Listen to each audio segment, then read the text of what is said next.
Guys, in this video, I will show you how you can fix Genshin Impact error code 9011 on PC.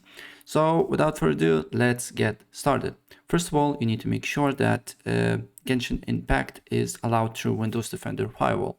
And to do so, you need to go and search Windows Defender Firewall, then allow an app or feature, then change settings, select allow another app, and then on this window, press browse.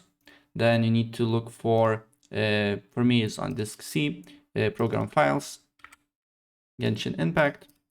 Then you need to look for launcher here, and then you need to open and add. And then you need to look if the problem persists or not. And if the problem persists, then you need to reset your network. And to do so, you need to open up CMD or command prompt, right click on it, run as administrator. And then here you need to write ipconfig/flush DNS. And then another command is nesh winsock reset, right? And then restart your computer, and then you need to look if the problem persists. And if the problem persists, go to settings, go to network and internet, advanced network settings. Then you need to select network reset and reset your network. If you're using Ethernet cable, you don't need to do nothing here, but if you're using Wi-Fi, you need to put your password again here.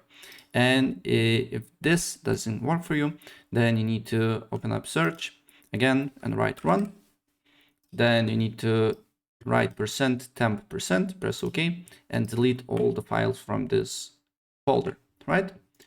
And for some files will not be deleted because currently you're using some programs that uses these files, but don't worry about that because it's just cache files and it won't affect your games and your files in any shape or form.